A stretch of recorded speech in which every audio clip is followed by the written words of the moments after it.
기도하겠습니다. 자비하신 하나님, 오늘도 우리가 주님의 말씀을 듣기를 원합니다. 이 시간에 친히 오셔서 말씀 하나하나마다 임재하여 주시고 하나님의 음성이 들려지게 하시며 인간의 모든 말은 감춰주셔서 하나님의 말씀만이 남도록 은혜를 베풀어 주옵소서. 예수님의 이름으로 기도드렸습니다. 아멘. 오늘 이 뉴스를 보는데 칠레의 아키타마 사막이라는 곳이 있는데 이 사막에는 비가 내리지 않는다 그럽니다. 근데 몇 년 만에 비가 내렸는데 이 아무것도 없었던 그 죽음의 사막이 그 비로 갑자기 온갖 꽃들이 만발한 정원이 된 거예요. 또 미국 네바다주 사막에서도 어느 날 폭우가 쏟아진 거예요. 사막은 비가 안 와야지 사막이잖아요. 근데 이 비로 인해서 요정새우라는 고대부터 있었던 이 생물이 새우가 살아난 거예요. 사막에 깊이 잠들어 있었던 새우가 갑자기 내린 폭우에 의해서 살아난 거죠. 어떤 목사님이 이런 문자를 보냈어요. 물을 많이 마시는 사람은 치매를 예방할 수 있다. 이런 얘기예요. 물이 인간이 그리고 이 땅에 존재하는 모든 생물이 살아가는 생명력이라는 거죠. 물은 죽은 사막도 살리고 메말라가는 인간의 몸도 살리는 힘이 있습니다. 근데 오늘 성경에는 이 물 말고 또 다른 물을 우리에게 소개하고 있습니다. 인생의 목마름으로 허덕였던 수가성 여인에게 예수께서는 내가 주는 물은 영생하도록 솟아나는 샘물이 되리라 라는 말씀을 해요. 또 다른 물에 대한 소개인데요. 오늘 성경은 그 다른 물, 그 생명력에 대해서 우리에게 들려주고 있습니다. 주님의 보좌가 있는 성소에서 생수가 흘러나와요. 그 물이 동편으로 흘러내립니다. 이 동편은, 성전 동편은 사막지대예요. 사막지대에 물이 흘러서 강을 이루고 이것이 죽은 바다를 살려내는 거예요. 이 강물이 이루는 곳마다 번성하는 모든 생물이 살고 또 고기가 심이 많으리니 이 물이 흘러 들어가므로 바닷물이 소성함을 얻겠고 이 강이 이루는 각처의 모든 것이 살 것이며 또 이 강가에 어부가 설 것이니 이런 이야기들 살아나고 살아나고 살아나고 살아나고 이 물이 닿는 곳마다 모든 것이 살아난다는 것을 살다라는 반복적인 언어를 통해서 우리에게 가르쳐줍니다. 바다가 살고 각처의 모든 것이 살아나고 그 강 주변에 산업이 살아나고 또 그 주변에 자라나는 나무들은 잎사귀까지도 약재가 될 정도로 말 그대로 모든 것을 살리고 모든 것을 풍성히 하는 생명의 물인 거예요. 이 물이 생명력이 가득한 이유를 12절은 이렇게 설명해요. 그 물이 성소를 통하여 나왔기 때문이다. 성소는 하나님의 보좌예요. 하나님이 임재하시는, 하나님이 역사하시고 하나님이 예배를 받으시는 그런 것이 바로 성소인 거예요. 여기에서 하나님의 보좌에서 이 물이 흘러나왔다. 그 얘기는 요한복음에서 예수께서 이렇게 설명해 주시죠. 누구든지 목마르거든 내게로 와서 마시라. 나를 믿는 자는 성경의 이름과 같이 그 배에서 생수의 강이 흘러나리라. 예수께서는 에스겔서의 이 환상, 이 이야기를 끌어서 얘기를 하신 거예요. 목마르거든 내게로 와서 마시라. 누구든지. 에스겔서에 보여준 것처럼 그 배에서 생수의 강이 흘러나리라. 이제 우리가 살아가고 있는 이 시대에는 눈에 보이는 성전은 없습니다. 고린도서에서는 우리가 성전이라고 얘기를 해요. 왜? 우리 안에 성령이 있기 때문에. 육체의 생명을 유지하는 데 생수가 필수이듯이 우리의 영혼의 생명을 유지하는 데 있어 성령의 생수가 필요한 거예요. 인생은 목마름의 연속이고 그 목마름을 채울 수 있는 유일한 길은 예수께서 흘려 보내주시는 생수, 성령으로 내가 충만해지는 것이라는 것을 에스겔서와 요한복음과 고린도서는 그렇게 설명해 주고 있는 거예요. 근데 문제는 인간은 육체가 필요로 하는 생수의 고갈에 대해서는 위기를 느껴도 영혼의 생수의 고갈에 대해서는 위기를 느끼지 않습니다.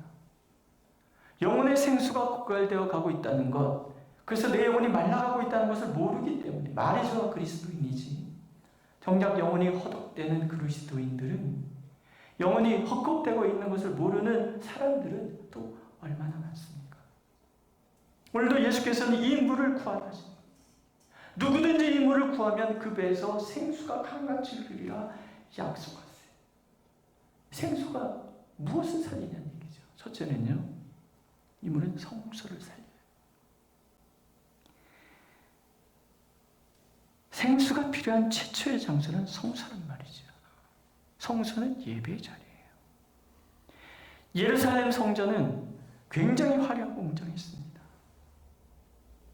하지만 성전이 화려하고 웅장했으며 영광스러웠던 것은 성전 그 자체에 있는 것이 아니었다는 거죠. 거기에 하나님이 임재하셨기 때문에 그래요.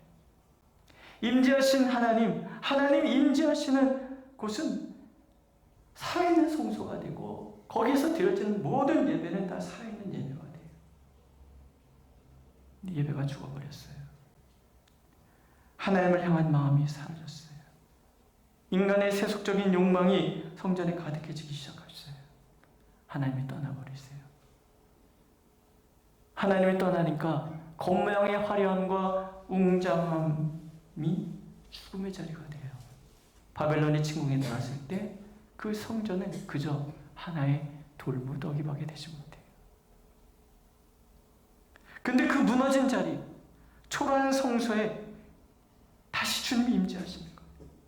주님이 임재하시니까 그곳이 생수가 흘러나오는 곳이 되는 거예요.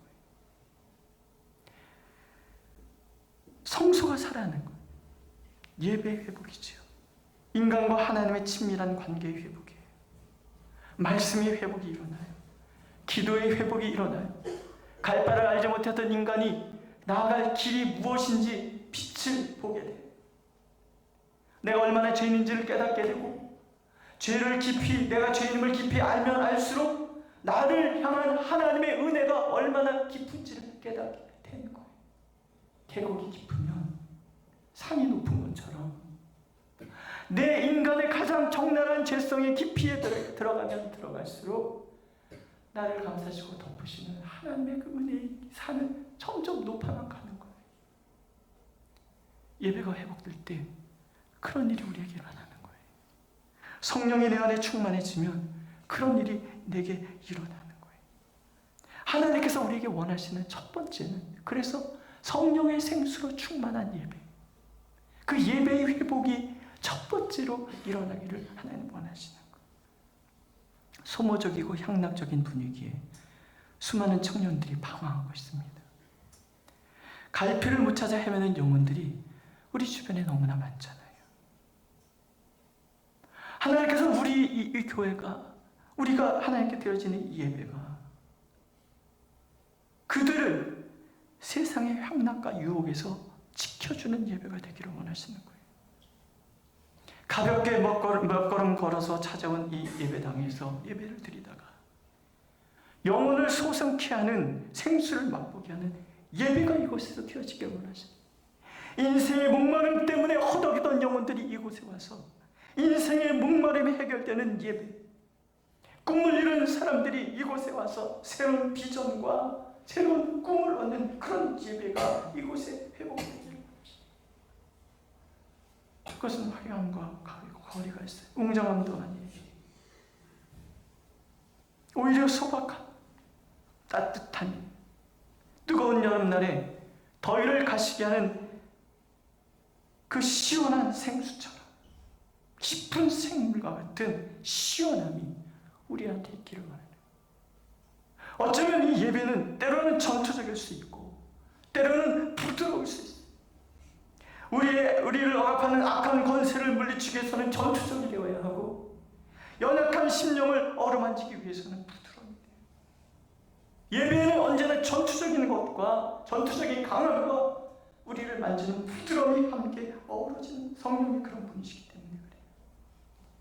그래서 지친 심령들이, 질병과 피곤함으로 쇠약해진 육신들이, 갈급한 영혼들이, 얽매이고 묶여있던 영혼들이 살아나고 소성하고 풍성한 생명력으로 가득한 예배, 그것이 우리가 드리는 예배가 되어야 되고 우리 안에 성령이 충만해져야 되는 이유가 되는 거예요. 예수로부터 흘러내려온 이 생수의 강이 우리 가운데 넘쳐흐르게 되기를 하나님은 원하고 계십니다. 우리의 삶 가운데 넘쳐흐르게 되기를 하나님께서는 원하고 계십니다. 우리의 하나님의 이 생명력이 충만하게 되기를 하나님은 간절히 원하고 계십니다. 두 번째, 이 물은 성소에서 시작하여 세상을 향하여 흘러갑니다. 세상을 바꾸는 생명력이라는 거죠. 예수께서 말씀하시잖아요. 너희는 세상의 빛이라. 너희 빛이 사람 앞에 비치게 하여 그들로 너희 착한 행실을 보고 하늘에 계신 너희 아버지께 영광을 돌리게 하라. 또 너희는 세상의 소금이니 소금이 만약 그 맛을 잃으면 무엇으로 짜게 하리요 하십니다. 성령의 사람이 갖고 있는 영향력이에요. 성령의 사람은 마치 빛처럼 죄악의 어둠 속에서 길을 잃고 헤매는 이들에게 길이에요. 빛이에요.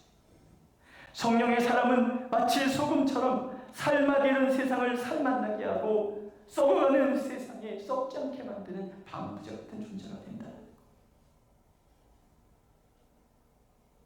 물론 그 시작은 굉장히 미약할 수 있어요.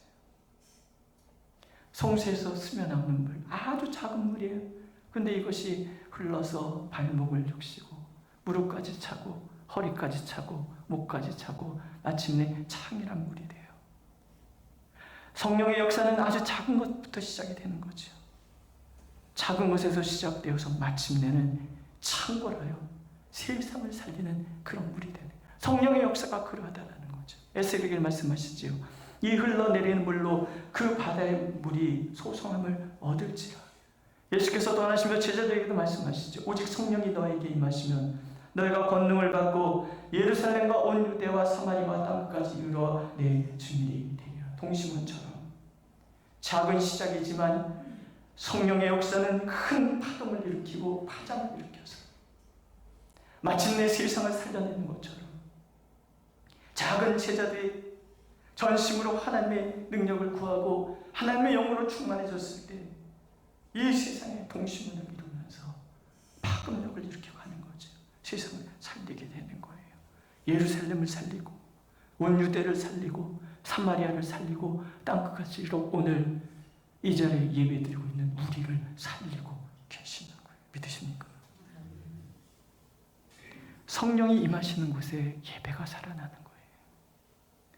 성령이 임하시면 나의 기도가 살아나고, 성령이 임하시면 내가 하나님의 비전으로 무장되고 두군데는 설레임으로 전진해 갈 수 있고, 성령이 충만해지면 하나님의 지혜로 내가 덧입어져서 세상의 길이 무엇인지를 제시하는 사람이 될 수 있는, 성령이 임하셔야 내가 살고, 성령이 임하셔야 우리 가정이 살고, 우리 교회가 살고, 우리가 살아가는 이 세상이 살아나는 거예요. 예배가 살고 기도가 살고 모든 것이 살아나요. 성소에서 흘러내린 물이 세상을 살리듯이 우리 한 사람 한 사람으로 시작된 성령의 그 충만한 역사가 마침내 세상을 바꾸는 힘이 되는 거죠. 기도해야 될 때예요. 그래서 내게 우리가 모인 우리 이 교회에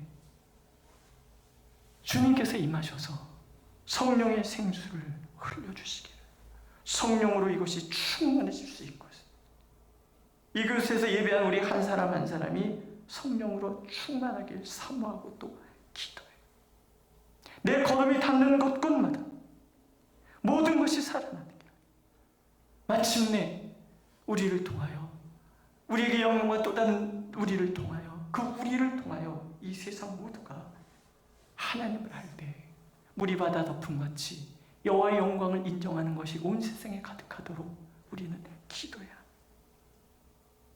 이곳에 생수의 강이 넘치도록, 우리 교회에 생수의 강이 넘치도록, 생수의 강이 폭포수같이 세상을 향하여 흘러가도록, 나를 통하여 세상을 향하여 흘러가도록 우리는 기도하고 또 기도해야 합니다. 어느 날 꿈을 꿨어요.